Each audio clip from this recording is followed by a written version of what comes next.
Queremos darles la bienvenida a una nueva edición del Foro Premium del Atlántico, organizado por la Fundación Diario de Avisos. Saludamos a los asistentes que nos acompañan en este espacio de eventos Social Lab, también de la Fundación, a los espectadores que nos siguen a través de Atlántico Televisión, la primera cadena regional privada en Canarias, así como a los usuarios de la plataforma diariodeavisos.com. En esta ocasión tenemos el placer de contar con la intervención del doctor María Alonso Puig, miembro de la Harvard University Medical School, autor de numerosas publicaciones de gran éxito y una de las voces más influyentes y acreditadas del panorama internacional en cuanto al campo de la salud, la motivación, el liderazgo y la creatividad. Les adelantamos que nuestro invitado abordará un asunto de máximo interés para todos.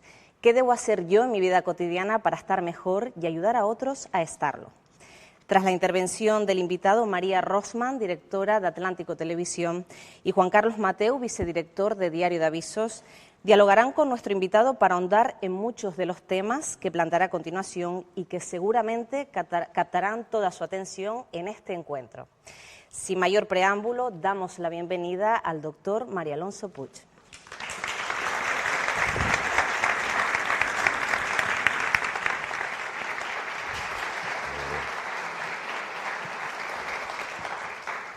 Buenos días, queridos amigos. ¿Cómo estáis? Yo os voy a decir cómo me siento. Me siento realmente afortunado. No son simples palabras, hablo desde el corazón, que creo que es el único sitio desde el que merece realmente la pena hablar. Me siento afortunado primero por el cariño excepcional con el que he sido recibido. Segundo, me siento afortunado porque estoy en una de las islas afortunadas. Y volver al paraíso siempre viene muy bien. Y en tercer lugar, me siento afortunado porque realmente había una dimensión que yo no conocía de estas maravillosas islas, que es todo lo que estamos viviendo. Esta tecnología, este plató de televisión, este diario de avisos. Y como decía mi maestro de Zen, Genpo Roshi, hay que saber dar las gracias. Cuando uno se siente afortunado, tiene necesidad de dar las gracias. Y quiero dar las gracias a las personas que me habéis invitado, empezando por ti, Lucas, por gente tan maravillosa, Osimara, María, Juan Carlos y, cómo no, nuestro querido Carmelo, ¿no? Y todas las personas que hacéis posible esto. Mirad, una de las cosas que yo me planteo cuando me dan una oportunidad tan maravillosa como la que me estáis dando hoy es qué puedo hacer para ayudaros a descubrir todas las cosas que podáis hacer y que tal vez no estéis haciendo. Vivimos en un mundo, todos lo sabemos, tan disruptivo que ya no se habla de un mundo en cambio, sino de un cambio de mundo. Y ante estos cambios de mundo, el ser humano se queda completamente descolocado. Es como si nos hubieran quitado el suelo bajo los pies, no sabemos muy bien qué hacer. Y como decía, como era el título de un libro, la sensación es que todo se derrumba, ¿no? Se derrumban nuestras seguridades económicas, nuestras seguridades de salud, todo lo que es la geopolítica internacional, y tendemos a sentirnos muy pequeños, demasiado pequeños. De lo que voy a hablar no es ni mucho menos de un homenaje al ego, que importantes somos, sino todo lo contrario, de un reconocimiento de la grandeza que hay dentro de nosotros y que precisamente hay que tenerla presente en momentos como el actual. Momentos donde da la sensación que hablar de lo optimista, de lo positivo, de las cosas alegres de la vida, está fuera de lugar. Da la sensación que la persona que intenta transmitir optimismo, un poco de entusiasmo por la vida, un poco de gratitud, es una persona que no se ha enterado de cómo están las cosas. Es una persona que vive en otra realidad. Está en lo que dicen los americanos denial, está negando una realidad. Y yo creo que lo que estamos negando no es que haya una realidad dura, que la hay. Lo que estamos negando es la posibilidad de transformar esa realidad. En una cena maravillosa que tuvimos ayer, donde nos reímos mucho y hablamos de cosas fascinantes, comentaba en una de las cosas que yo compartí con mis nuevos amigos, compartí algo que había ocurrido en España cuando perdió una isla que era Cuba. Pierde Cuba Y Cuba para España era algo de una importancia extrema, es decir, te habían arrancado un miembro de tu cuerpo. Y lógicamente esto generó una tristeza que inundaba todos los espacios.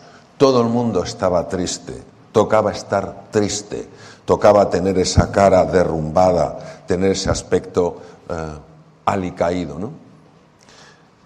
Y la generación del 98, que es la generación de la pérdida de Cuba, es una generación de escritores maravillosos y nadie les puede negar a estos escritores su talento formidable, pero tienen un pozo de tristeza. Lo que tocaba era estar triste.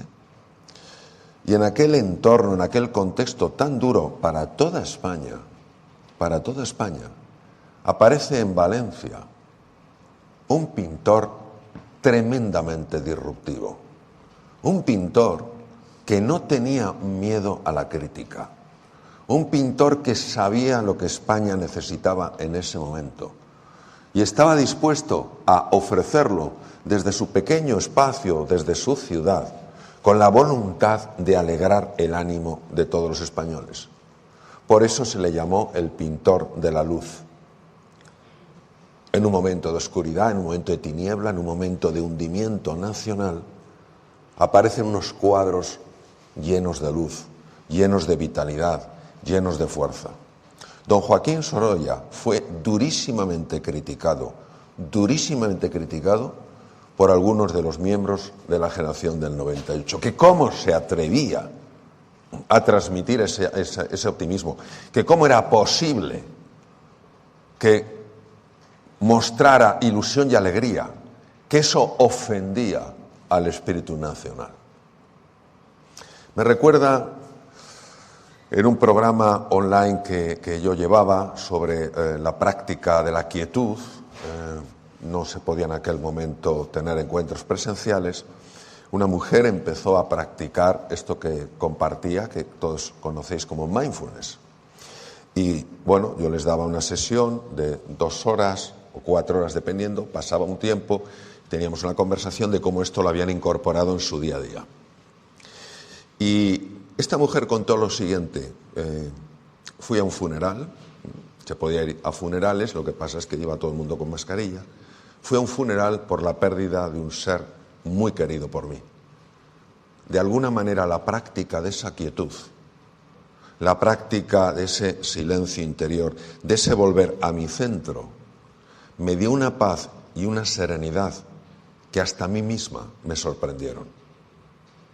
¿Cómo podía estar yo tan serena cuando la pérdida era tan grande? Sentía el dolor, sentía la tristeza y a la vez sentía un bálsamo que de alguna manera dulcificaba ese dolor. Pero lo que más me sorprendió, dijo esta mujer, fue escuchar algún comentario por casualidad. No debía importarle tanto esa persona, si no estaría mucho más hundida.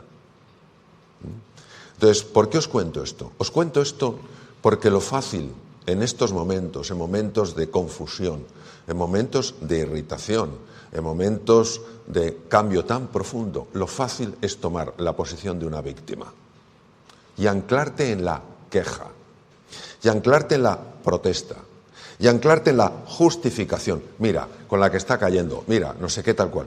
Y yo sé que eso es tentador, pero sí es tentador para todos, no para unos pocos, para todos. ¿Cuál es el problema? El problema ya lo definió muy bien Mahatma Gandhi, alma grande Gandhi.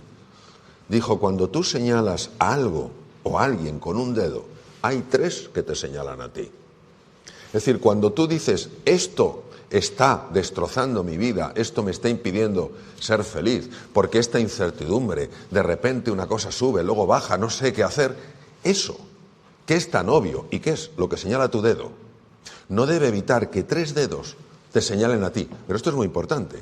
No te señalan a ti para culpabilizarte, no te señalan a ti para avergonzarte, no te señalan a ti para decir, mira, no, te señalan a ti para decirte, tú eres responsable. Y responsable hay que entenderlo como responsibility, es decir, no como culpabilidad, sino como capacidad de respuesta. Es decir, tú tienes una capacidad de responder ante lo que está pasando.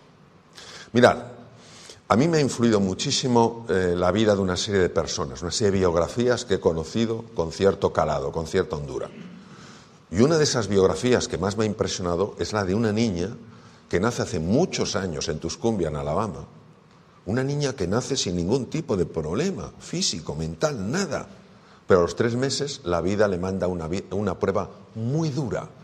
No sabemos exactamente lo que fue, por lo que hizo en esta criatura debió ser una meningoencefalitis. La niña enferma y el resultado es que se queda ciega, muda y sorda. Y uno se pregunta, vamos a ver, una persona que ya no ve, ella tenía unos 16 meses de edad, una persona que ya no ve y que ha visto y ya no ve, una persona que ha oído y ya no oye nada, ha entrado en una cámara insonora, el mundo es una cámara insonora, una niña que con 16 meses ya hablas, una niña ya dice palabras, ya no puede expresar nada, no puede decir papá, mamá, no puede decir nada. ¿Acaso una persona así no tiene todas las justificaciones del mundo para decir mi vida es una miseria y siempre lo será? Es más, la niña compró eso. Y los padres compraron eso. Cuando tú compras esto, solo queda algo, que es la lástima. Pobrecita, pobre de mí, pobre de nuestra hija. Los padres hicieron lo que pudieron intentando que aprendiera el lenguaje de los sordomudos a través del tacto, ya que ella era invidente. Pero la niña, en esta amargura, como ella la llamaba, la noche oscura en la que fue introducida por la vida, desarrolló una tremenda agresividad, una tremenda irritabilidad. Era conocido lo que hacían con algunos lingüistas que iban a enseñarle el lenguaje de los sordomudos, que guardaba ella agujas de ganchillo, empezaba a tocarles así, estos buenos profesores pensaban que estaba acariciándoles y lo que estaba era buscando un sitio que no estuviera protegido. Y una vez que localizaba, tenía una aguja de ganchillo, que sabéis que son así, y hacía zas, y se lo clavaba, con lo cual al poco tiempo nadie quería ir. Bien, esta era la situación, una situación desesperada, hasta que lo que es la vida, por eso me sorprende cuando hay personas que dicen que todo es casualidad. Para mí, y es mi forma de verlo, todo es causalidad. Pasaba ni más ni menos que Alexander Graham Bell, el gran inventor. Pero ¿por qué este hombre conocía a una familia en Tuscumbia, Alabama? Que en aquella época, imaginaros, iban con coches de caballos. Pasa y pregunta por la niña, ¿cómo está Helen? Alexander, no tenemos nada que hacer, es un animal salvaje, es nuestra hija, nos da lástima, pero cuando nosotros muramos, ¿qué será de ella? Y Alexander Graham Bell solo les dijo una cosa, no abandonéis, no tiréis la toalla, nunca lo hagáis. Voy a hacer un paréntesis. Después de la Segunda Guerra Mundial, sobre todo de la batalla de Inglaterra, sabéis que Winston Churchill jugó un papel importantísimo para evitar que los nazis siguieran en su invasión de Europa. Cuando ya había terminado la guerra, Winston Churchill fue invitado a dar una conferencia a un colegio. Ya os podéis imaginar cómo estaría ese colegio lleno. A dar, pues eso, a lanzar un mensaje a jóvenes, profesores, familiares, a alguien que había sido nuclear en vencer a los nazis. Se acercó al micrófono y dijo exactamente esto, está grabado. Nunca, nunca, nunca os rindáis. Y se fue. Había dicho todo lo que tenía que decir. Como me decía en el colegio, lo bueno, si breve, 2 veces bueno. Cerramos paréntesis. Nunca tiréis la toalla, pero Alexander, ¿qué vamos a hacer si nuestra hija ya no tiene solución? Y él sugirió que llamaran a una persona que trabajaba en el Instituto Perkins para ciegos de Boston, una mujer que además tenía dificultades para ver, veía pero tenía dificultades. Dice, traeros a esa mujer, porque no conozco a ninguna otra persona que sea capaz de despertar un alma dormida. Se llamaba Annie Sullivan. Annie Sullivan va desde Boston hasta Tuscumbia, en Alabama, y está con Helen Keller 10 años. Por supuesto, Helen la pinchó, Helen la mordió, pero ella aguantó. ¿Cuál no sería la transformación que tuvo lugar en esta niña invidente, muda, sorda, que fue la primera mujer en la historia que en el año 2008 se graduó con honores por la Universidad de Harvard. Hoy en día podéis ir a Radcliffe, está en Cambridge, Massachusetts, enfrente de Boston, y pasear por los jardines donde esta mujer paseó. ¿Y por qué os cuento esto? Porque la entrevistó un periodista, claro, una mujer con estas limitaciones. Y en aquella época, donde era tan difícil que una mujer pudiera acceder a estudios superiores, y máximo en una universidad de más prestigio en los Estados Unidos, pues claro, llamó la atención. Y un periodista que conocía el lenguaje de los sordomudos a través del tacto, ya que ella no podía ver, le preguntó: señorita Keller, ¿hay algo peor en esta vida que ser ciego? Fijaos qué pregunta, ¿eh? Y dijo: sí, señor, es peor poder ver y no tener una visión, porque cómo ve usted el futuro determina cómo vive el presente. Su fe en el futuro es su fuerza en el presente. Y añadió lo siguiente: dice, yo soy una, solo soy una, no lo puedo hacer todo, pero sí puedo hacer algo. Yo jamás renunciaré a lo que puedo hacer. Este es el mensaje fundamental que quiero compartir con vosotros. Que cada uno de nosotros, donde esté, como esté, en lo que haga, en la medida de sus posibilidades, decida no tomar el papel de una víctima, que es el papel facilón, y tomar el papel de un actor, de una actriz. No estamos hablando del actor más importante, actriz más relevante. Actores y actrices que estén dispuestos a cambiar las cosas. Dicho esto, y esto es una elección personal, es una decisión de cada uno, porque lo fácil es caer en la seducción de la justificación, en la tentación de la excusa. Es muy fácil, son muy jugosos. Cuando tú decides, no, yo ya no me voy a quejar, yo ya no me voy a fijar solo en lo que está mal, sé que hay cosas que están mal, yo voy a enfocar mi atención como si fuera un rayo láser en dónde quiero que estén las cosas. Y entonces la mente del ser humano, cuyo poder es difícil de describir, empezará a hacer que cosas sorprendentes sucedan. De hecho, esto ha sido revelado por gente de la talla de Albert Einstein, de Niels Bohr, de David Bohm, todos ellos de física, grandes profesionales de física cuántica, escritores, místicos, filósofos. Montones de personas lo han visto, pero en un mundo que suele nutrirse de la queja, de la justificación, donde es más fácil tomar el papel de una víctima que el de un protagonista, muchas veces estas personas que ofrecen un mensaje tan disruptivo es mejor ignorarlas o incluso destruirlas. Pues Goethe dijo lo siguiente: a propósito de todas las iniciativas, hay una verdad elemental cuya ignorancia mata innumerables ideas y espléndidos planes. En el momento en el que uno se compromete de verdad, la providencia también lo hace. Toda clase de cosas comienzan a suceder, cosas que jamás habrían sucedido sin su previo compromiso. Todo un caudal de sucesos se pone en marcha con aquella decisión por medio de encuentros inesperados, recursos insospechados y ayuda material que nadie hubiera podido imaginar. Si sabes que puedes o crees que puedes, ponte en marcha, ponte en marcha. La audacia tiene poder y magia. Albert Einstein estudió este fenómeno, Albert Einstein es obviamente posterior a Goethe, y dijo lo siguiente: la separación que vemos entre el mundo interior y el mundo exterior es una pura alucinación de la consciencia.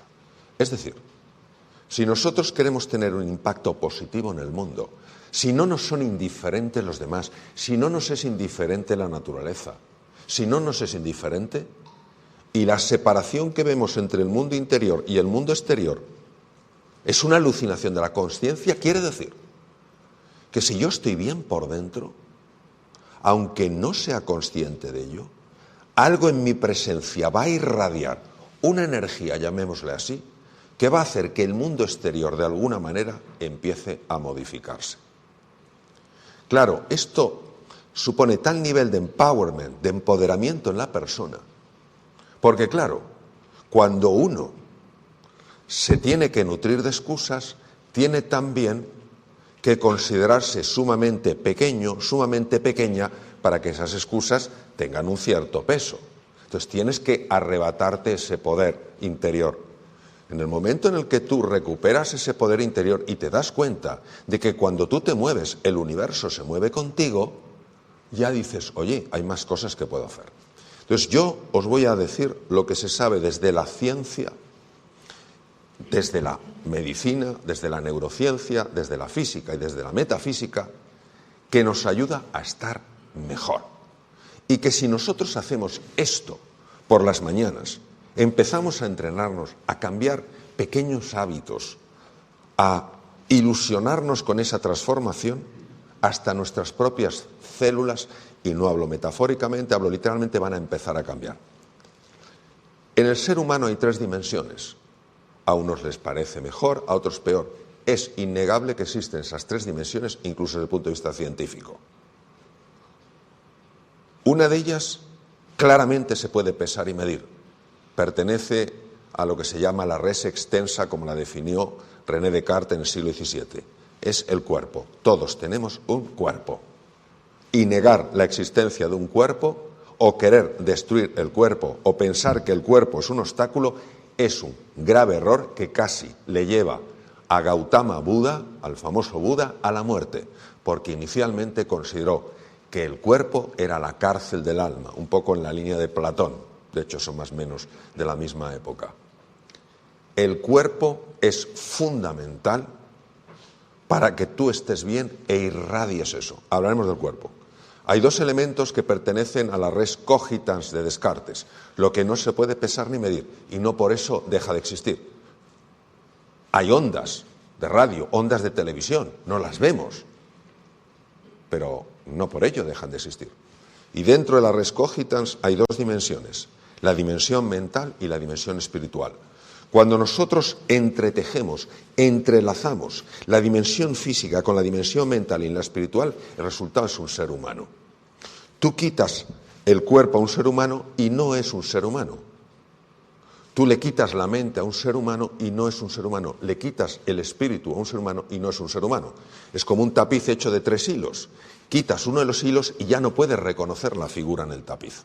Entonces os voy a decir de forma muy sencilla y conectada con lo que hemos visto, ¿qué necesitamos hacer a nivel corporal, a nivel mental y a nivel espiritual para generar las condiciones internas que nos ayuden a salir de víctima a protagonista, entendiendo no como tributo al ego, sino como personas capaces de influir para la mejora de la sociedad? ¿Qué podemos hacer en estas 3 dimensiones? Y si lo hacéis, aunque sea de una forma sencilla, aunque muchas veces lo hagamos de una manera discontinua, si lo tenéis presente y poco a poco lo vais afianzando, vais a notar cambios, no digo ya en vosotros, alrededor de vosotros. Lo que no vais a saber es que esos cambios proceden de vosotros, porque tiene que ver con cómo funciona el inconsciente. Y por su propia definición, el inconsciente es aquello de lo que no somos conscientes. Vamos a hablar de la res extensa. Extensa porque se puede medir, tiene una extensión, se puede pesar y medir. El cuerpo. ¿Qué sabemos hoy que necesitamos hacer todos para estar bien a nivel corporal? Y son 4 cosas, pero 4 cosas con un impacto tremendo. Y lo que voy a hacer yo es conectar cada dimensión con las otras, para que no las veamos en sentido puramente tradicional. Bueno, yo tengo que hacer ejercicio para tener bien el corazón. Vamos a ver. Primero, la postura tiene una importancia extrema. Hombros caídos, hombros elevados, rostro tenso, mirada baja, cuerpo encorvado, cuello tumbado, son leídos instantáneamente por áreas del cerebro que generan el tipo de sentimientos propios de una persona que se siente insuficiente para hacer frente a los desafíos. Es decir, no es que el sentimiento lleva a ese cuerpo, es que el cuerpo lleva a ese sentimiento. Esto que hoy en día tiene un glamour espectacular, ya fue descrito ni más ni menos que por el grande entre los grandes de la psicología anglosajona, el profesor norteamericano William James, catedrático de psicología en la Universidad de Harvard y que murió en 1910. Fijaos lo que dijo: atrévete a pesar de tu miedo y te sentirás valiente. No dijo cuando te sientas valiente, atrévete. No, dijo atrévete a pesar de tu miedo y te sentirás valiente. Y luego tiene una frase que dice: el pájaro no canta porque es feliz porque canta. Fíjate, es la acción la que te lleva a la emoción. Hoy sabemos perfectamente que cuando el cuerpo se protege, automáticamente empieza a liberarse en la sangre cortisol. Yo llevo hablando del cortisol, no sé, 20 años. El cortisol es una hormona imprescindible para la vida, siempre que siga los ritmos circadianos, circadía alrededor del sol. Pero cuando el cortisol sigue una pauta anormal, ataca todos los órganos del cuerpo, por ejemplo, las propias neuronas. Hace no mucho, en California, la parte norte, un puma, lo que llaman el león de montaña, se salió del lugar donde normalmente viven y empezó a atacar ovejas, ¿no? Y luego empezó a comerse perros y gatos de las poblaciones que había por ahí. Claro, le estaban buscando, pero son animales muy ágiles, muy rápidos y muy listos. Pues hubo un señor, esto es una cosa muy curiosa, que tenía tanto miedo de que el puma les atacara, que automáticamente los hombros se le pusieron así. Y no le bajaron hasta que no capturaron al puma. Esto es para protegerte, que no te muerdan la yugular. Fijaos cómo el cuerpo reacciona. Entonces, ¿qué quiere decir? Que ajustéis el cuerpo. Es decir, que ese cuerpo derrumbado no es un cuerpo que nos ayude. Es un cuerpo, tiene que ser un cuerpo esbelto, hombros hacia atrás, pecho hacia adelante, cuello estirado, mandíbula relajada, una cierta sonrisa, respiración abdominal. Entonces, la postura es fundamental, ajustar la postura. Al principio te va a parecer raro, porque vas a creer que todo el mundo te mira. No te mira nadie. Si cada uno va a su bola. Cada uno va a su bola. Segundo elemento, nutrición. Yo os voy a hablar de la nutrición no por cosas como el síndrome prediabético, resistencia a la insulina, inflamación crónica de bajo grado, que no quiere decir de bajo efecto, de gran efecto, de bajo grado, porque no es muy intensa, pero es muy extensa. Yo os voy a hablar del efecto que tiene la nutrición en el estado de ánimo. Hace unos años en la Universidad de Columbia, donde estudiaste tú, en gastroenterología, el jefe de gastroenterología, profesor Gresham, descubrió que el tubo digestivo es el segundo cerebro. Hay alrededor de 500 millones de neuronas. Esto es una barbaridad. Y es capaz de regular la actividad del propio cerebro a través fundamentalmente de dos canales: vía sanguínea y el nervio vago. Décimo par craneal, el 80% de las fibras recogen información. Y se descubrió que la salud de la microbiota, de ese conjunto 1,2 kilos aproximadamente de peso, que habitan bacterias, hongos, etcétera, que habitan en el intestino, la salud de la microbiota es determinante en el estado de ánimo de una persona y en su salud. Entonces nosotros nos tendríamos que hacer una pregunta: oye, ¿y qué puedo hacer para cuidar de mi microbiota? Esto es un tema que podemos hablar horas y horas, pero vamos a lo esencial. Lo que puedes hacer es seguir la mejor dieta que existe en el mundo. Es tan buena que en la Escuela de Salud Pública más relevante del mundo, antes se llamaba la Escuela de Salud Pública de Harvard, ahora se llama Escuela Chang, que está en Boston, en la parte de Harvard, la dieta que se enseña a los que van a ser los líderes de la salud mundial es la dieta mediterránea, que no la sigue ni el tato. Yo una vez en Colombia dije, no la sigue ni el tato, y una persona me preguntó, ¿quién es el tato? Y le dije yo, no, el tato no existe. Hasta que di una conferencia en Sevilla, dije eso, y se me acerca un señor y dice, yo te voy a invitar a ti a cenar. Digo, ¿por qué? Dice, porque me has nombrado. Digo, ¿a ti? Dice, sí, soy el tato. Es un exmatador y resulta que tiene un pariente muy lejano que también era el tato. Digo, encima, yo diciendo que no hay, y hay dos, ¿no? Entonces, la dieta mediterránea es fundamental para la microbiota. ¿Y qué tiene? Una abundancia de vegetales y una tremenda limitación de azúcar. Tremenda limitación de azúcar. Entonces, esto ni mucho menos va en contra de los postres, va en contra del consumo excesivo de azúcar. Y según la OMS, tan criticada en muchos aspectos, es a presente 36 gramos al día. Mirad algunos envases de cosas y una cosa que a lo mejor te parece que es eso, tiene 40 gramos. Tenemos que tener ojo con esto. Nutrición. Tercer elemento es el ejercicio físico. Yo no os voy a hablar del ejercicio físico porque sea bueno para el corazón. Yo os voy a hablar del ejercicio físico porque cambia el estado de ánimo. ¿Y cómo es posible que el ejercicio físico pueda cambiar el estado de ánimo? Pero los que hacen o hacemos ejercicio físico sabemos que es así. Porque cuando tú haces ejercicio físico pasan cosas en el cerebro. El cerebro empieza a liberar lo que se llama BDNF, Brain Derived Neurotrophic Factor, factor derivado del cerebro.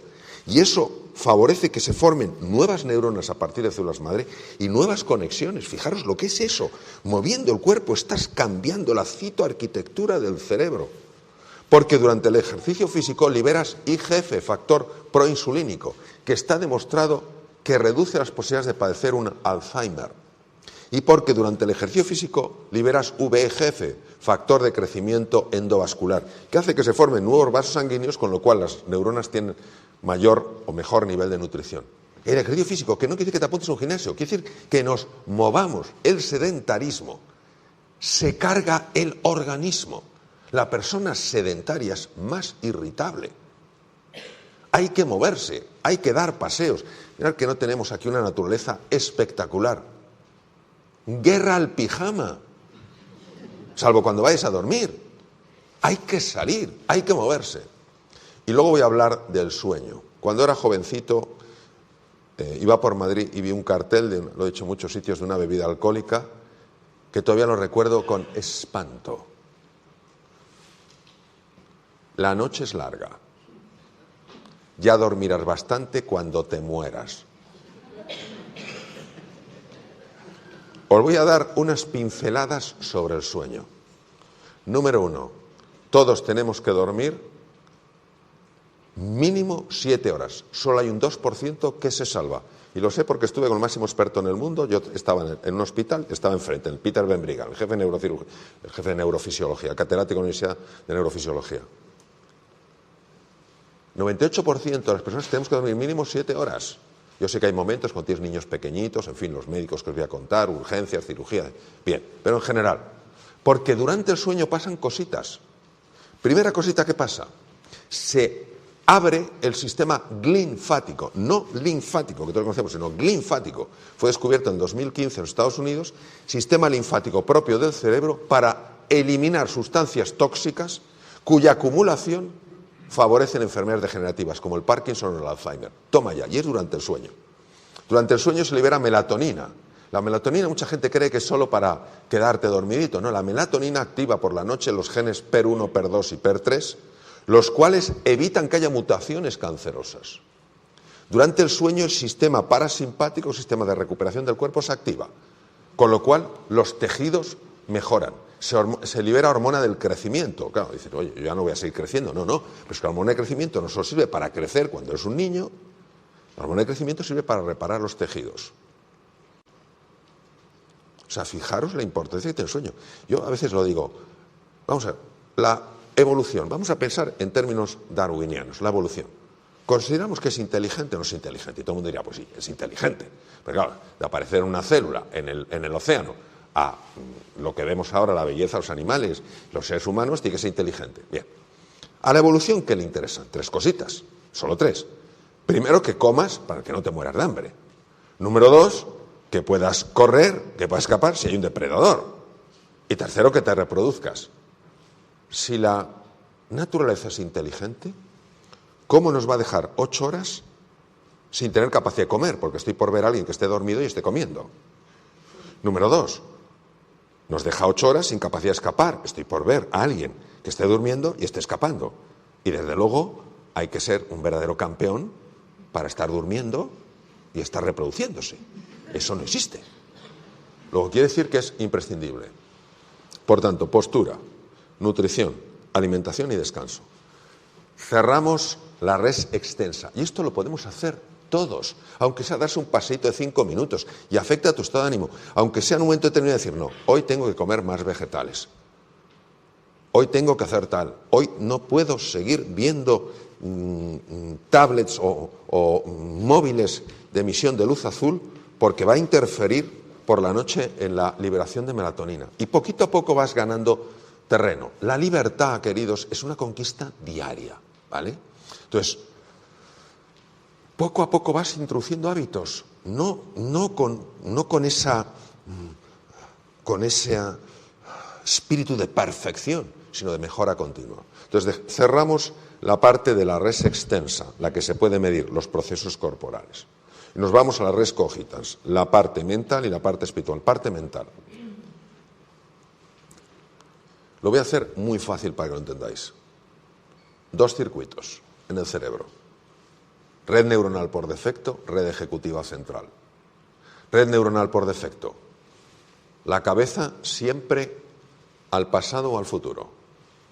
Al pasado para avivar resentimientos, rencores, lamentos, culpas, vergüenzas. Al futuro para traerse angustias de lo que vendrá. Esa es la red neuronal por defecto, que es donde estamos normalmente. No sé si ustedes dando cuenta, creo que sí, de la pérdida de atención que existe no solo en la juventud, sino en las personas adultas. O sea, hoy como el búho, aprende y dice, no, pero hay que ver cómo se fija. Dejas la cara puesta y el resto te lo has llevado. Por eso es tan importante activar la otra red, la red ejecutiva central, estar en la aquí y en la ahora. Que estás con tus hijos, no pensando en el trabajo. Oye, Mario, es que no puedo evitar pensar en el trabajo, ya lo sé. Lo que sí puedes hacer es tomar responsabilidad y volver a tus hijos. Y conforme más vuelvas al presente, más desarrollarás el músculo de la atención, que además tiene determinadas estructuras cerebrales asociadas a ese músculo, ¿no? Y es un entrenamiento constante. Pero es que lo que se ha demostrado es que la red ejecutiva central, la que te permite estar en el aquí y en el ahora, lo que hace es que captas mucho mejor los datos que están sucediendo, porque estás más atento, estás más atenta, procesas mejor la información. Pero es que además mejora la salud. La mente que divaga es una mente infeliz. La mente centrada es mucho más feliz. Por eso la práctica del mindfulness es una práctica que se está extendiendo tanto en colegios, en universidades, en centros de salud, en hospitales, en universidades, en centros de investigación, por ejemplo, en Silicon Valley, etcétera, etcétera, en todas partes. ¿Por qué? Porque si no estás atento, si no estás presente, estás ausente. Y si estás ausente y eres incapaz de leer el presente, ¿cómo te vas a preparar para el futuro?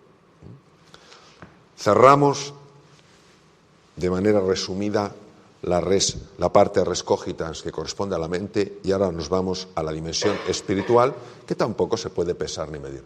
¿Esto en qué consiste? Consiste en ser capaz de incluir a la otra persona en tu vida, a que no te sean indiferentes los sentimientos de los demás, a que no te sea indiferente su estado de ánimo, a que no pensemos solo y únicamente en nosotros. Cuando somos conscientes de que nuestra mejora va a ayudar a otras personas a mejorar, ¿puede haber un propósito más bonito en la vida? ¿Cómo podemos nutrir esa dimensión espiritual? Ha sido muy investigado, por ejemplo, ni más ni menos que por la Clínica Mayo en Rochester, considerada todavía la mejor clínica del mundo, en un sitio inhóspito, en Minnesota. Bien, primero, la gratitud. La gratitud. Recuerdo en un documental en el que participé que llegamos a un sitio y a la hora de la cena pedí un entrecot, me lo trajeron y estaba un poco duro y dije, esta carne está dura. Y el director del documental, que ha estado en muchos países muy complicados del mundo, me miró y me dijo con enorme cariño, hijo Mario, no hay carne dura, hay falta de hambre. Aquello que para mí era un problema hubiera sido el sueño para el 90% de la población mundial. Entonces, saber agradecer. Nuestro ego hace que nos fijemos en lo que nos falta, no en todo lo que tenemos.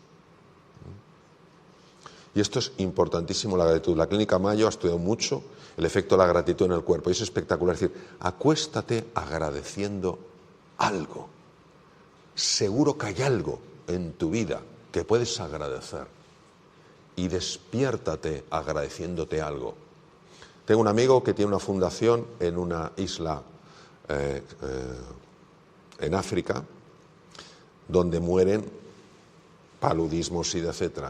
Y a este hombre le descolocaba verles tan contentos. Y un día uno de ellos le dijo, oye, dime una cosa, me tenéis descolocado. Os levantéis por la mañana y os veo súper contentos con esa alegría. No lo entiendo, si aquí morís como chinches. Y este le dijo, Juanjo, es que para nosotros, cada día que nos levantamos y hemos sobrevivido es un triunfo. Nosotros nos hemos acostumbrado a que esto es lo normal, no lo es. Gratitud. Segundo, cordialidad, ser una persona cordial. ¿Cuánto hace la cordialidad? Llegar a un sitio y que te traten con un poco de amabilidad. A lo mejor no te van a poder resolver tu problema, pero sí vas a reconocer que existe esa disposición real a ayudarte a resolverlo. En lugar de esa indiferencia que su problema a mí me trae al pairo. Tercer lugar, compasión. Compasión, ¿por qué? Porque todo el mundo lleva sus heridas. Eso no quiere decir que esas heridas no tengan sus consecuencias cuando llevan a actos inapropiados, pero quiere decir que es más importante que ver la mancha, ver la herida. Porque si ves la mancha, si ves la herida y no te es indiferente, por lo menos intentarás no ampliar la herida. Es la empatía y la compasión. El contacto con la naturaleza. Una de las razones por las que tratamos tan mal la naturaleza es porque nos vemos separados de ella.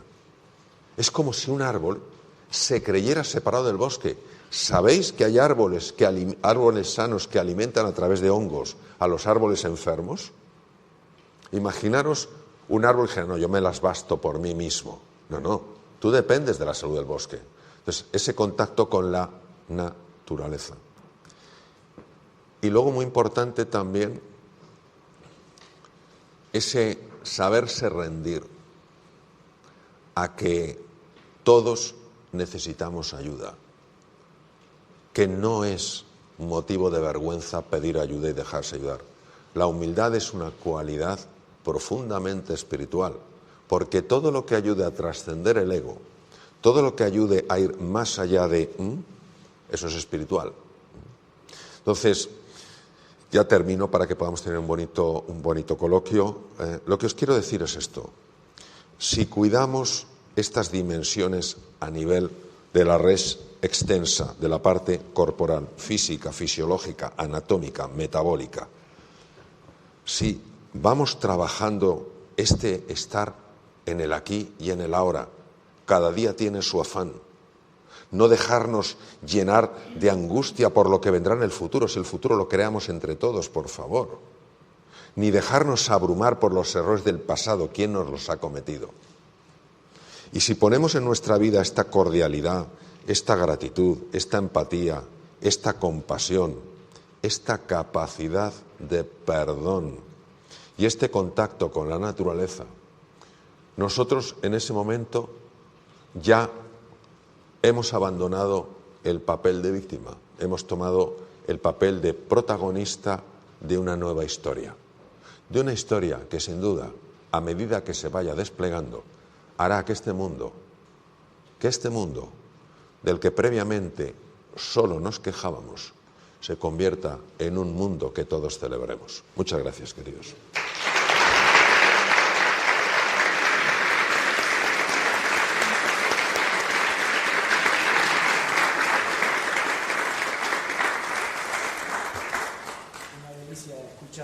Mario Alonso Puig, uno de los grandes divulgadores más influyentes del mundo, como saben, un excepcional comunicador, como acaban de comprobar con esta maravillosa, esta brillante ponencia, que además nos ha aportado herramientas para responder a la pregunta que da título a este foro, ¿no? Que no es otra que ¿qué debo hacer yo en mi vida cotidiana para estar mejor y ayudar a otros a estarlo? Una cuestión en la que seguiremos profundizando en estos próximos minutos con María Rosman, nuestra compañera María Rosman. Y a mí, de alguna forma, Mario, me gustaría comenzar un poco este coloquio, este diálogo, preguntándote un poco por la esfera global, contemplando lo que está pasando en este mundo con la guerra de Ucrania, con las hambrunas, con la pandemia de la que venimos, con el cambio climático. No sé si compartes que nos lleva a una conclusión de que el ser humano, por un lado, es el mayor riesgo de este planeta, pero también que la autodestrucción depende de nosotros, ¿no? Quiero decir, sin negar que tenemos que afrontar y que vivimos ante una serie de retos, de desafíos, de riesgos, de peligros que están ahí, ¿cómo se puede gestionar esa sensación de que algo catastrófico nos puede pasar? Vamos a ver. Para que nosotros a nivel global podamos experimentar una transformación en el mundo, hacen falta una serie de cosas muy concretas y muy específicas. Primero, una expansión en el nivel de conciencia. Es decir, o vemos lo que no estamos viendo o no hay nada que hacer. Si no tenemos el coraje, si no tenemos la valentía de descubrir nuestra verdad, aunque nos duela, nuestra propia inautenticidad, no hay nada que hacer. O sea, quiero que nos imaginemos que negáramos la contaminación. ¿Para qué vamos a tomar ninguna acción si estamos en la fase de negación, la fase de denial? Entonces, lo primero es tener el coraje de poder contemplar nuestra verdad, la verdad acerca de nosotros, sin ánimo de juzgar, sin ánimo de acusar, sin ánimo de culpabilizar y sin ánimo de castigar, simplemente de conocer con profundidad y con calado. De hecho, hay muchas personas hoy en día, me consta, que están ampliando su nivel de conciencia. Yo llevo unos 30 años hablando de estos temas y yo he trabajado con empresas en muchos lugares del mundo y hace años a mí todo lo que me pedían era liderazgo, gestión de equipos de alto rendimiento, creatividad, patatín patán. Y yo intentaba colar como fuera temas de bienestar, temas de felicidad y no tenían demasiada receptividad, porque todavía no conectaban los resultados de la empresa con el bienestar de las personas, por sorprendente que parezca. Hoy en día, el 95% de lo que me piden las empresas, a nivel global hablo, son cómo mejorar el bienestar de su gente. ¿Cuál es la diferencia? Una expansión del nivel de conciencia. Se han dado cuenta que la gente, que las personas están sufriendo tanto, están en una fase de burnout a tal nivel que ya está afectando los resultados. Entonces, ya me gustaría que se hiciera por amor al ser humano. Lo que más importa es que se haga, aunque sea para mejorar resultados, y que eso beneficie al ser humano. Entonces, ahí hay una expansión del nivel de conciencia. Una vez que se expande el nivel de conciencia, se toma responsabilidad. Me invitaron a dar una conferencia para un grupo de ingenieros de muchos sitios del mundo, y era la primera conferencia que se les daba sobre el estrés crónico, el burnout. Y en el cóctel se me acercó un ingeniero que vivía en Estados Unidos y me dijo: Mario, qué bien, por primera vez se empieza a hablar de esto, ya no podemos más. Entonces, un aumento en la expansión del nivel de conciencia lleva a que se empiece a hablar de eso. Antes de la pandemia, el 25% de la población española consumía ansiolíticos y antidepresivos y no lo hablaba nadie. Ha hecho falta una intensificación del problema, no que aparezca el problema ya venía, una intensificación para que se hable. Y cuando se habla, porque uno se ha dado cuentas de la envergadura del tema, entonces ya se toma responsabilidad. Oye, hay que hacer algo. Entonces existe la motivación, algo te mueve, y la confianza de que algo puedes hacer. Hay que empezar por pequeños pasos, en este caso por una conversación para hablar del estrés. Y eso lleva nuevas acciones y acaba cambiando las estructuras. No podemos cambiar la estructura global si ni siquiera estamos teniendo conversaciones auténticas sobre nuestra situación. No podemos negar que el mundo ha evolucionado de una manera extraordinaria desde el punto de vista científico y técnico. Lo cuestionable es si hemos evolucionado desde el punto de vista humano. Eso es lo cuestionable. Nosotros ahora vivimos el doble de lo que es la esperanza de vida, es el doble de a comienzos del siglo XX. A comienzos del siglo XX, una persona de 40 años literalmente era un anciano. Se describía así a las personas de 40 años. Un tranvía atropella y mata en la Gran Vía o en Viena a un anciano de 42 años. Yo veo a las personas igual de agobiadas. No tenemos tiempo para nada. Pero aunque viviéramos 200 años. Entonces, es tomar conciencia y ser capaces de enfrentarnos a una dimensión de nuestra verdad que no es agradable. Nuestra hambre de poder. de someter a los demás, de manipular, nuestra deshumanización, ver a la persona no como un fin en sí mismo, sino como un objeto. Y hace falta esa valentía de aguantar la mirada. A veces tenemos más lucidez y no necesitamos tocar tanto fondo.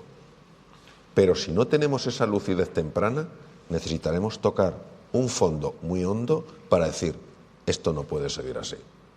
Entonces, es lo que te diría, empezar a tener conversaciones, pues como estáis teniendo aquí, o como me comentabas ayer, Lucas, cosas tan importantes que estáis haciendo en el diario de avisos sobre temas pues que a la gente les dé pautas para vivir mejor, es decir, es ir cambiando la polaridad.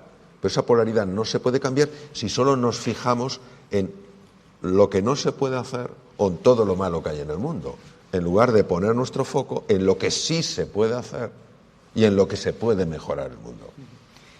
En tu libro Reinventarse pones el foco en la grandeza, que así lo defines, que todos llevamos dentro, entendiendo como grandeza pues cómo vivir de acuerdo a quién es cada cual, ¿no? Y que lamentablemente pocos descubren. Anoche lo hablábamos, hay una frase tuya que lo explica de forma muy, muy clara y muy contundente, y es que la mayor parte de los seres humanos se mueren con la música dentro, nunca la oyeron sonar. ¿Cómo descubrir ese poder oculto? Es una gran pregunta. A mí me encantan los cristales naturales. El cuarzo, la amatista, todas estas cosas. Me encanta porque me parece una armonía, una belleza. Tú ves una amatista, que es ese cristal morado precioso, y si te das cuenta, toda la superficie es muy fea. Parece una piedra más. Solo cuando se rompe la apariencia aparece la geoda, esa especie de cueva llena de cristales maravillosos. Entonces, todos nosotros tenemos esa doble condición. Tenemos una condición que no es agradable a los sentidos y tenemos una condición que escapa a los sentidos. Yo no tengo la capacidad con mis sentidos de ver una geoda y saber que es una geoda, a menos de que conozca la piedra, claro, y sepa que, porque no puedo ver el cristal. Entonces esto es muy importante. Nosotros estamos atrapados por nuestros sentidos. Creemos que el mundo que vemos es lo único que hay. Veo esa piedra fea y creo que eso es lo que yo soy. La amatista, el cristal, la geoda, solo se puede ver con los ojos de la fe. Y la fe no es un acto del entendimiento, es una decisión de la voluntad.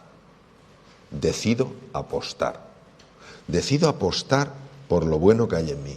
Decido apostar por lo bueno que hay en los demás. Michelangelo Buonarroti, estábamos hablando, Lucas y yo, antes de figuras del Renacimiento, hablábamos de Leonardo, que es un gran experto, Lucas, como sabéis. Hay una figura que a mí me enamora, que es la de Michelangelo Buonarroti. Michelangelo vivió una época muy difícil de la historia, porque el Papa era Julio II. Julio II debía tener un temperamento de bigotes y le obligó literalmente a pintar la Capilla Sixtina, ya que Michelangelo era escultor. A pesar de eso, en fin, lo que hizo es indescriptible por su belleza. Algunos de los peores bloques de Carrara, las canteras de Carrara todavía se pueden visitar, el mármol blanco más espectacular del mundo, algunos peores bloques le caían a Michelangelo, porque no tenía ese favor, y nunca se enfadaba. Y claro, me miraban y decían, pero mira la grieta, mira la mancha. Y él había desarrollado los ojos de la fe y sabía que dentro había una escultura dormida. Y entonces lo que él hacía era quitar los fragmentos que sobraban. Sabemos que esto es así por temas de la vida de Michelangelo. Cada uno de nosotros es una escultura. Es absurdo la comparación. ¿Cómo puedes comparar la Pietà con el Moisés o con el David? Si es que son majestuosos cada uno. A uno le gustará más la Pietà, a otro el Moisés, a otro el David o el que sea. Cada uno somos eso. ¿Qué es lo que necesitamos? Apelar a que esa escultura salga. ¿Y eso cómo se puede hacer? Reconociendo que nuestra apariencia, nuestros errores, nuestros fallos, son reales, son las grietas, son las manchas en el bloque de mármol, pero que no somos solo eso. Tan atrapados como estamos en el mundo sensorial, despreciamos el mundo suprasensorial. Por eso, y esto lo sabemos, y seguro que los que estáis aquí, los que estáis igual de presentes para nosotros en el mundo, pero que no estáis ahora presenciales, vosotros sabéis que hay personas en nuestra vida que nos han mirado de una manera tal que nos han transformado. Porque no te has sentido juzgado, juzgada, porque te has sentido inmensamente querido y ha salido lo mejor de ti. Haciendo una reflexión sobre estas cosas, hace 2 días escribí una cosa para mí, notas que yo escribo para mí, que dije: lo único que puede sanar de verdad es la capacidad de amar. Y eso es precisamente lo que casi nadie está dispuesto a dar. A ver, es muy fácil amar a la persona que es cariñosa, a la persona que es respetuosa, a la persona que es amable. Es mucho más desafiante ver en esa persona que no es respetuosa, que no es cariñosa, que no es amable, a un ser humano herido, que no justifica su herida lo que hace, pero tampoco niega que hay una herida. Y cuando una persona devuelve algo diferente a lo que recibe, se produce una transformación. Decía Jean-Paul Sartre, premio Nobel de Literatura francés: libertad es lo que tú haces con lo que a ti te hacen. Entonces yo puedo tomar el papel de una víctima: mira, a mí me han hecho esto y por esto soy así. No. Esto es lo que has recibido. ¿Y tú qué has dado? En esta vida, doctor Alonso Puig, que llevamos tan frenética, este estrés que nos está matando de tantas maneras, el vivir en el presente, el vivir el día a día, también conlleva intentar de alguna manera callar los ruidos. Decía usted que el silencio es importantísimo y que el silencio no es la ausencia de sonido, sino la ausencia de ruido. ¿Cómo podemos separarnos de ese ruido que realmente nos afecta el poder ser feliz, ¿no? Esa pregunta, eso que dice María, es de una importancia extrema en la salud física, mental, emocional y en el mundo de relaciones. Vamos a explicar de una manera muy sencilla cómo funciona. Si nosotros vemos las notas de una partitura y vemos a un gran pianista tocando esas notas, nos daremos cuenta de que ese pianista respeta los silencios. Rubinstein era conocido por su manejo magistral de los silencios. Entonces, esos silencios son los que permiten que al espaciarse las notas pueda emerger la música. Si todas las notas fueran seguidas, sin silencios, no habría música, habría ruido. Nosotros tenemos una dimensión de la mente que mete un ruido tremendo. En inglés le llaman el racket. Mira lo que me ha hecho, no sé qué, pues esto se lo guardo, no sé qué, porque todos sabemos lo que es. Y esto puede durar años, y para muchas personas dura la vida entera. Sabemos que ese ruido es tremendamente dañino para la salud. Produce una liberación constante de cortisol. Aumenta el estrés oxidativo. El estrés oxidativo es, nosotros tenemos que obtener energía a través de moléculas como la glucosa. Podemos obtener una cantidad pequeña o una cantidad grande. Que sea pequeña o grande depende de que podamos usar oxígeno o no. Si usamos oxígeno en la combustión, la cantidad de energía es muchísimo mayor. Pero hay que pagar un precio. Por ejemplo, yo quiero ir a un sitio, quiero ir más rápido, pues tengo que pagar una carretera de peaje, me cuesta dinero. El peaje que pagamos es la liberación de unas sustancias que se llaman especies radiactivas de oxígeno. Esas especies reactivas de oxígeno, atacan moléculas para robarles electrones. Y al atacarlas, dañan. Por ejemplo, producen mutaciones o deterioro en la piel. Se sabe que esa conversación, precisamente por producir esa tensión en el cuerpo, aumenta el estrés oxidativo. Aumenta el cortisol, deteriora el funcionamiento de las bacterias. Fijaos hasta qué nivel. Cuando una persona está muy estresada, empieza a liberar adrenalina en el tubo digestivo. Y ese tubo, en la luz, donde vive esa colonia de bacterias. Y eso que libera hace que bacterias que se comportan como amigas empiecen a comportarse como enemigas. favoreciendo lo que se llama el leaky gut, el intestino permeable, entran productos tóxicos y todo eso favorece el llamado cuadro de inflamación crónica de bajo grado, que entre ellos produce inflamación cerebral causante ansiedad, depresión, etc. Entonces, lo primero que sabemos es que ese ruido es dañino. Lo segundo que sabemos es que ese ruido procede a nivel físico de la red neuronal por defecto. Si nos damos cuenta, María, cuando vamos al pasado, no es lo frecuente que sea para recordar las vacaciones maravillosas que pasamos en Tenerife, sino para acordarnos del desgraciado, de la desgraciada que me amargaron la vida, o de cómo yo amargué la vida de los demás. Cuando vamos al futuro, que pocas personas están pintando un futuro ilusionante, la mayor parte es un futuro angustioso, la que nos viene encima. Entonces, todo eso forma parte de ese ruido mental, y la ansiedad y la depresión emergen de ahí. De hecho, el propio Freud decía, la depresión es la agresión vuelta contra uno mismo. No le hicieron ni caso en aquella época, pero bueno, mira que era profundo lo que decía. Entonces, quiere decir que si nosotros queremos estar mejor, hemos de abrir ese espacio entre las notas. Esas notas en el ser humano se llaman pensamientos. Y la mayor parte de los pensamientos que producimos son pensamientos disfuncionales.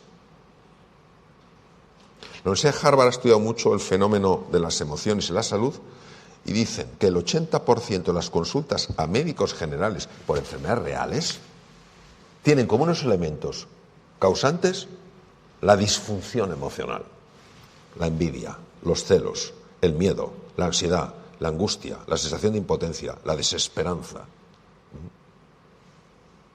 Todo eso.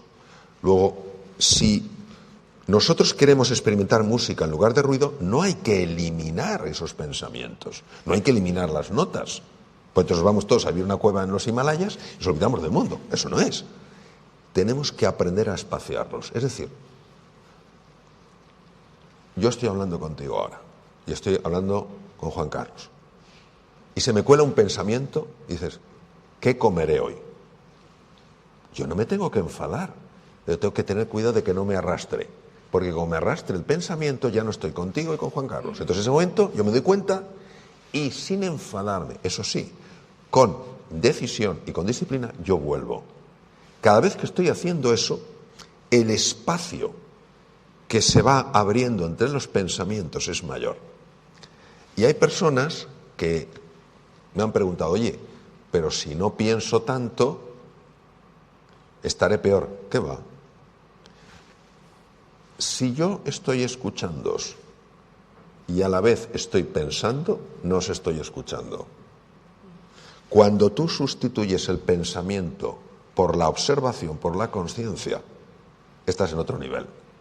No podemos hacer eso sin espaciar. Entonces llega un momento en el que solo entran algunos pensamientos y fundamentalmente tú, al estar observando, ya sabes lo que tienes que hacer porque te recibes mucha más información.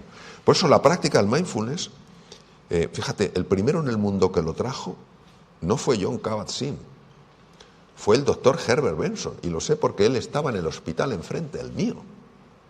Él estaba en el Deaconess y yo estaba en uno que se llama el Beth Israel. Entonces, este hombre estaba angustiado con la hipertensión arterial de sus enfermos y no conseguía controlarla con medicación y no podía inflarle esa medicación porque tiene efectos secundarios. Y escuchó, leyó, estamos hablando de hace muchos años, hace más de 30 años, que los monjes budistas tenían un sistema para calmar la mente. En Occidente esto era imposible.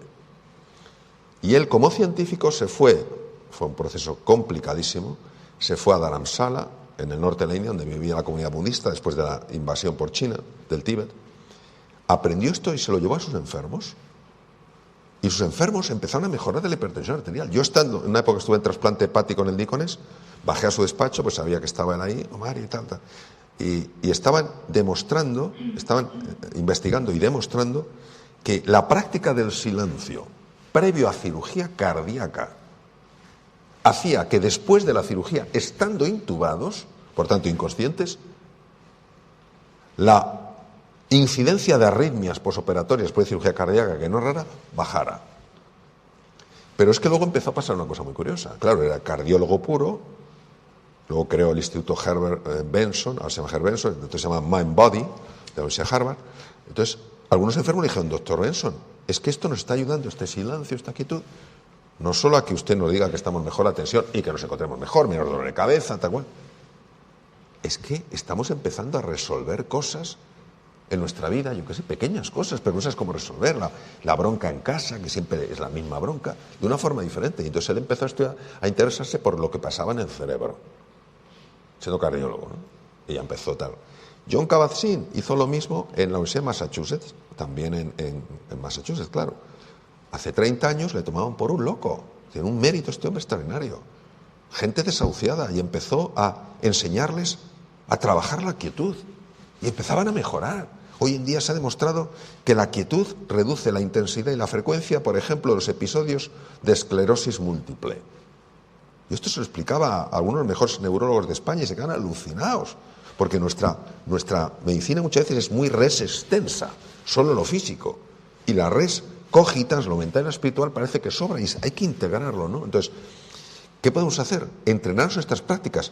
Pero ¿sabes lo que pasa? Que nuestra mente, que lo lía todo, dice, es imposible que una cosa tan sencilla pueda tener tal efecto. Hoy en día, con más de 30 años de investigación, sea Harvard, Stanford, MD Anderson Cancer Center, montones de sitios, con toda la investigación que hay, todavía hay una resistencia. No, esto no tiene sentido. Con lo ocupado que estoy, con lo ocupada que estoy, voy a cerrar los ojos 10 minutos.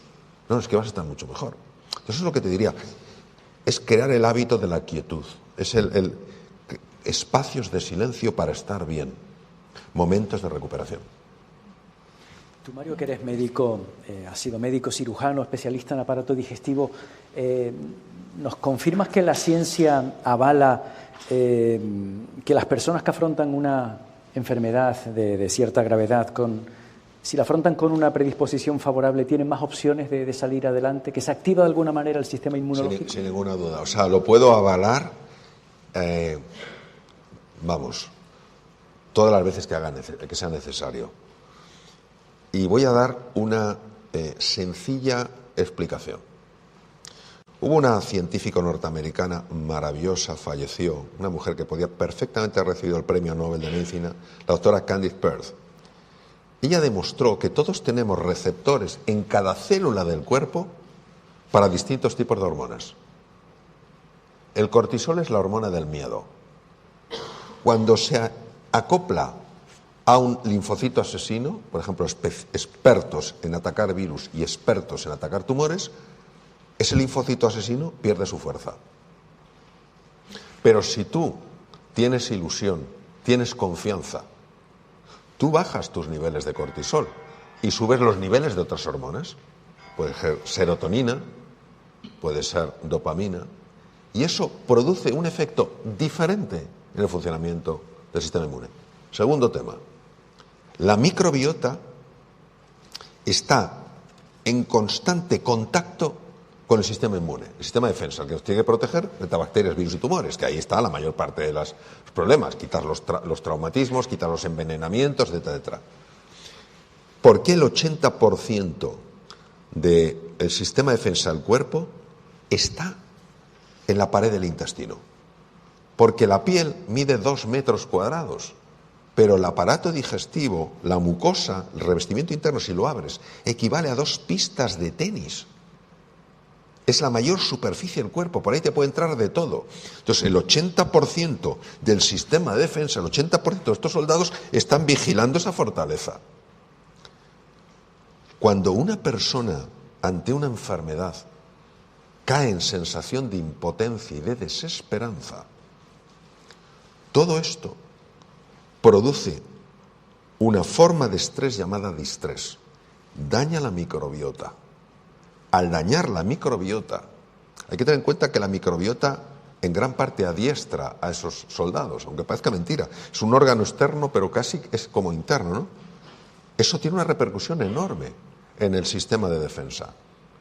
Por eso, el tener ganas de vivir, el tener confianza, el sentirse apoyado, importantísimo. Por eso es tan fundamental que las personas enfermas, sobre todo de ciertos tipos de enfermedades que generan mucha sensación de soledad, tengan grupos de apoyo. Todo eso reduce la activación del sistema simpático, que es el que produce todas estas alteraciones, y activa el parasimpático.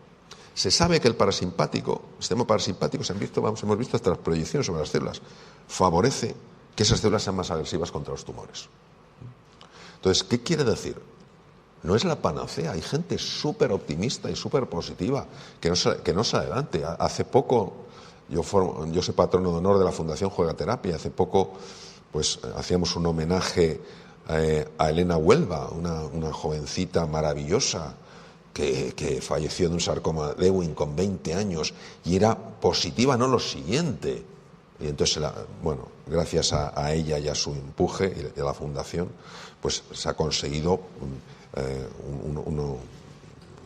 una beca para ayudar a la investigación del sarcoma de Ewing, ¿no? Y esto pasa. Ahora, que no sea el único factor determinante, no quiere decir que no sea un factor que cuente y muchísimo. Tú hablabas antes de algunas prácticas orientales.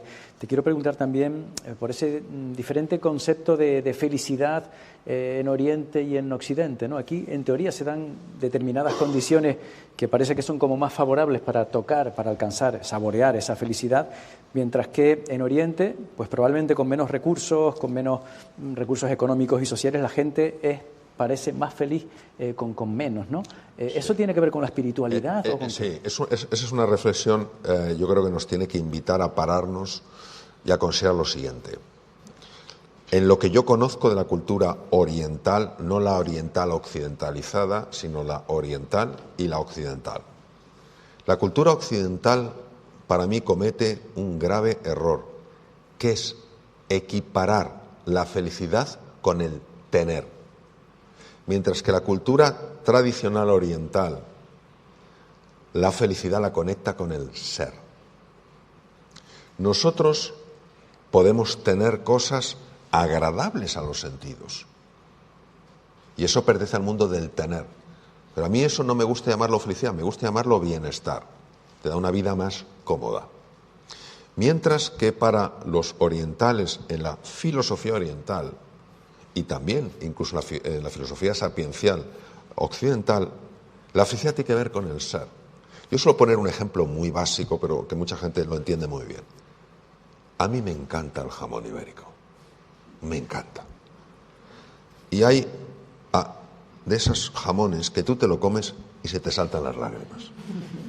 Y eso es bienestar subjetivo. Pero yo, cuando me regalan, gente es cariñosísima, me suelen regalar jamón en Navidad, lo que sea, que me lo mandan cortadito, pues lo distribuimos en casa y le toca, pues tocamos el mismo número de sobres.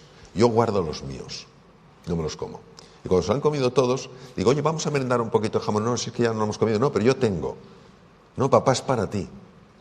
Es que yo soy feliz cuando lo comparto con ellos.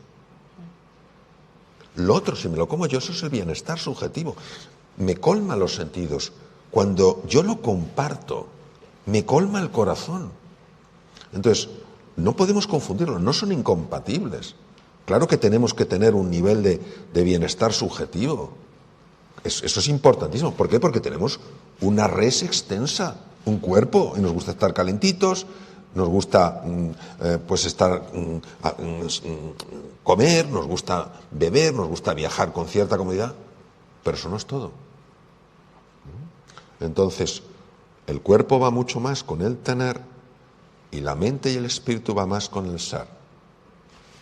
Tremendamente entrelazados. Lo que no debemos es confundirlo. Por eso hay muchas personas que, obsesionadas con el tener, llegan al final de su vida y dicen, me equivoqué. Entonces, hay que buscar ese equilibrio donde es lógico que quieras tener un bienestar, no lo confundamos con que eso es la felicidad. Hablaba usted antes también de esa conciencia colectiva.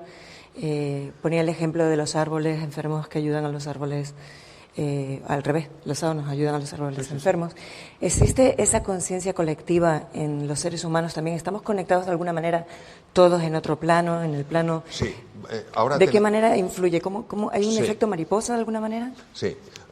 Esto, María, nos invita a elevarnos de plano, es decir, salir del plano físico y entrar en el plano metafísico. Cuando entramos en el plano metafísico, la mecánica, la mecánica newtoniana o la física newtoniana no nos sirve, porque la física newtoniana está diseñada para el plano físico. Solo nos sirve la física cuántica, porque la física cuántica es el plano metafísico de la física. Entonces, cuando entramos en ese plano, no está María, no está Juan Carlos, no está Lucas, no estáis vosotros, no está Mario. Somos uno en el plano metafísico. ¿Qué quiere decir? Que en el plano físico da la sensación de que lo que me pasa a mí no le impacta al resto. Si incluimos el plano metafísico como parte de una realidad, sin excluir la otra, claro que la física newtoniana tiene su validez en el plano físico, pero no sirve en el metafísico. Si incluimos el plano metafísico, te das cuenta de que tus pensamientos, lo que tú irradias o lo que proyectas, está teniendo un impacto en los demás. Una de las personas que lo intuyó rápidamente fue Carl Gustav Jung, el gran psiquiatra suizo. Jung hablaba del inconsciente colectivo. Si entendemos la vida de Jung, Jung fue un verdadero adelantado a su época. Me suena como algunos de vosotros aquí, adelantados a su época y tremendamente incomprendidos incluso por el propio Freud, ¿no? Jung pasó tiempo con tribus en África, con tribus en Australia y con tribus en los Estados Unidos, con tribus nativas americanas. E intuyó este concepto, la conexión de las mentes a través de lo que llamaba el inconsciente colectivo. Yo he practicado una meditación en Bután que se llama Metta, sobre el amor, se llama Loving Kindness Meditation en inglés, sobre el amor, y nos consta que pensar y querer el bien para personas que están a distancia puede tener un impacto independientemente de la distancia. Desde una mente tan racional, tan materialista, tan limitada y limitante como la que opera en el día a día, esto es un absurdo. Cuando uno sube de nivel y conecta con la física cuántica y ve que un electrón está comunicándose con otro a miles de kilómetros de distancia, que rompe el paradigma, dices, ¿y si fuera verdad?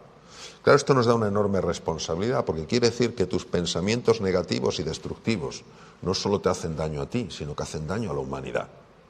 Tus pensamientos constructivos y positivos, sin negar realidades difíciles, realidades dolorosas, no solo te hacen bien a ti, es que están haciendo bien a la humanidad. Sin ninguna duda, sin ninguna duda. Lo que pasa es que, claro, esto es tan disruptivo con nuestra mentalidad, repito, tan materialista, racionalista y limitante, pero fijaos, es como si uno contempla el océano, ve dos dimensiones, ve la superficie y ve el fondo. Las dos existen. Nos hemos quedado en la superficie. ¿Valida eso de alguna manera el poder de la oración? Claro. Vamos a ver, la oración es muy importante porque todo hay que contextualizarlo muy bien, ya que hay personas que ante la palabra oración o la palabra religión sienten que el ánimo se expande y a otros les salen sarpullidos porque han tenido experiencia de todo tipo. Y hay que ser tremendamente respetuoso con lo que cada persona ha vivido y fuera dogmatismos. La oración, como yo la entiendo, es la conexión con un universo infinitamente sabio e infinitamente bondadoso. No que está deseando que metas la pata para ponerte una marquita roja y luego recordártela 1.000.000 de veces, sino que está deseando verte feliz. Entonces, por eso, esa disposición, yo me he encontrado en situaciones, honestamente, en situaciones muy complicadas, tanto profesionalmente como personalmente, donde de hecho me he rendido, lo que se llama el surrender, te rindes y dices, no sé por dónde salir, échame una mano. Y de la nada out of the blue, de la nada, me ha venido una idea, una serenidad, una paz que me ha hecho conectar con eso a niveles inimaginables. Yo no quiero vender nada a nadie. Lo que tampoco quiero es, por miedo a que alguien piense que yo he fumado algo raro, el no compartir esto. Porque esto hace que nunca te sientas solo, que nunca te sientas sola. A propósito de todas las iniciativas en la verdad elemental, cuya ignorancia mata innumerables ideas y espléndidos planes, en el momento en el que alguien se compromete de verdad, la providencia, llámalo como quieras, también lo hace. Entonces, esa oración es una apertura al universo, no tiene que pasar por una fórmula hecha. No, por supuesto que sí. Quiero preguntar por otro asunto. Vivimos en una sociedad muy polarizada, muy partidaria de poner etiquetas, de dividir, de polemizar. Este es de derechas, este es de izquierdas, este es del Madrid, este es del Barça. En fin, ¿hasta qué punto ese tipo de planteamientos, de etiquetas, condiciona nuestra forma de relacionarnos? ¿Cuánto de distinta puede ser la vida sin esas etiquetas? Sí. Mirad, en la época de la pandemia, la época más dura en España, se construyó un hospital en Madrid, que es el Hospital Zendal, en IFEMA. Es un hospital muy grande que se hizo en un tiempo imposible. Me recuerda ayer cuando se daba la beca a la Asociación Española que investiga el sarcoma de Ewing, en honor a Elena Huelva, la cantidad de cosas que se tuvieron que hacer para hacer un baby pelón, que es lo que se vende, y de eso se le da a la Asociación Española, y el pañuelito lo diseñó Elena Huelva.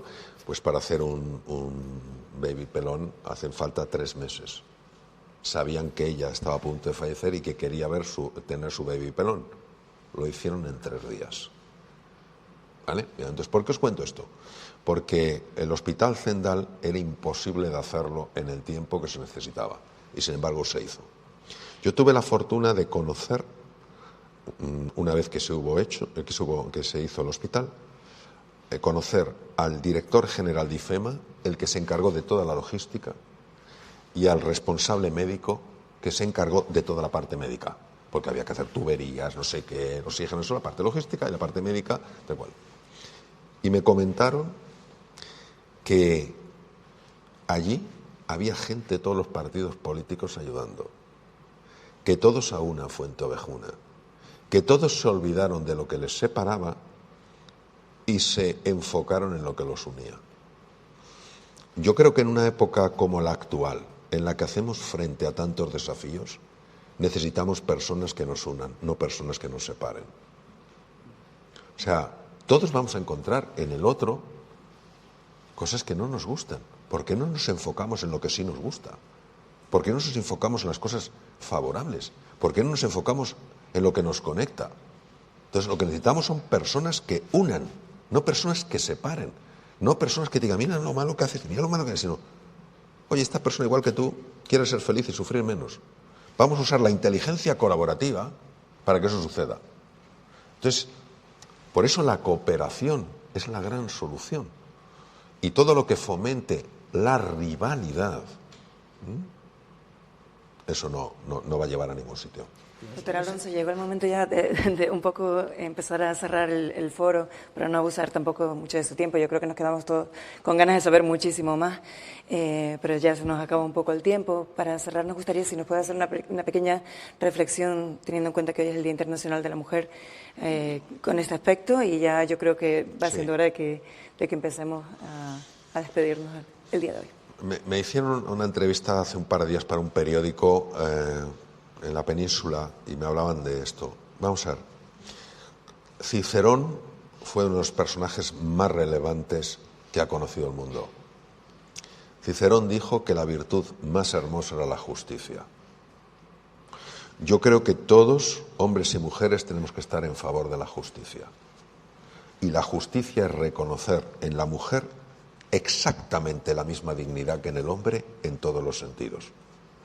Y todo lo que vaya a favor de reconocer esa dignidad, me parece que va a ser bueno para todos. Y eso es lo que puedo decir.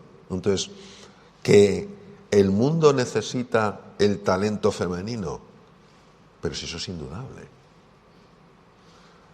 Lo importante no solo es que la mujer reconozca que está operando en el paraguas de la justicia y no de la injusticia, sino que la mujer consigo misma también haga justicia. ¿A qué me refiero? Yo he estado con muchos directores de recursos humanos en empresas que me han dicho lo siguiente: se ofrece un puesto X. El ideal de condiciones son 10. Una mujer con 8 no se presenta y un hombre con 5 sí. Es decir, la mujer también ha de hacerse justicia a sí misma. ¿Qué quiere decir? Reconocer lo mucho que vale. Reconocer lo necesaria que es. Reconocer todo lo que pueda aportar.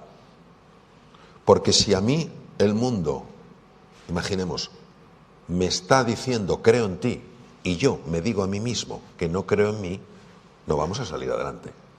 Entonces esa justicia es un reconocimiento de la grandeza y de la dignidad que en este caso, en tu pregunta, María, tiene la mujer y que es indiscutible.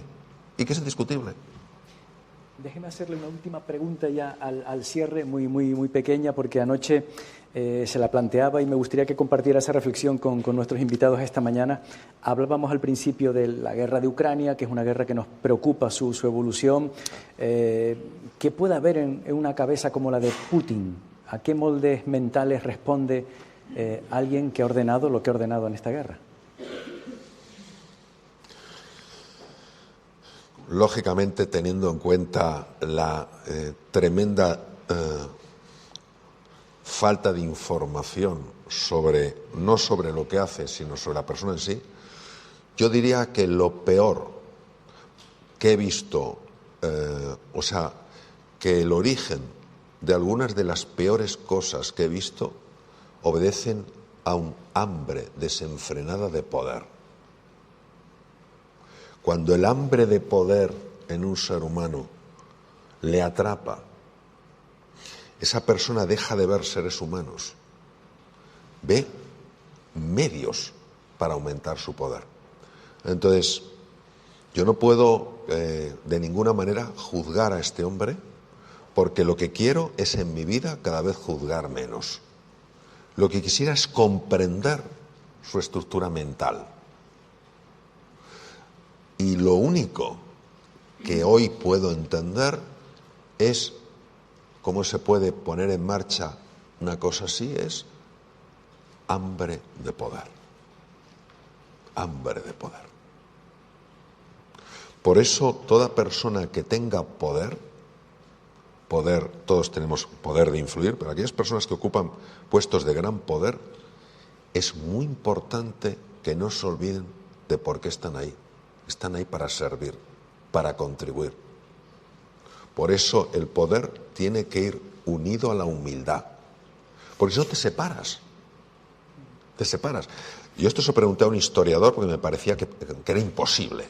Me habían dicho que algunos césares, en la época de la Roma clásica, claro, imaginaros todo el mundo, ¡oh, César!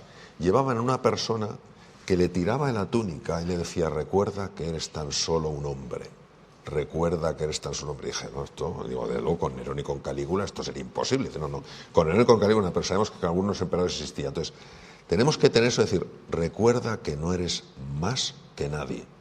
Tienes un puesto más importante, eso no te convierte en una persona con mayor dignidad a nivel humano. Entonces, en el momento en que perdemos esa conexión con lo terrenal, nos creemos que estamos por encima del bien y del mal. Y entonces podemos encontrar justificación a cualquiera de nuestras acciones. Pues con ese mensaje nos vamos a quedar, Mario Alonso Puig. Juan Carlos, con un mensaje un poco más optimista, ¿no? Para no quedarnos con esto, ¿no? Para subrayar. Vamos a quedarnos quizás con todos los ejemplos tan bonitos que hemos visto de solidaridad, de resiliencia, de contribución. Muchas personas en muchos lugares del mundo, en España y en muchos sitios, vamos a quedarnos con eso, que en medio de la fealdad también hay el otro. hay belleza. Pues un gustazo escucharle y aprender tanto esta mañana con sus reflexiones. Muchas gracias. Gracias a todos.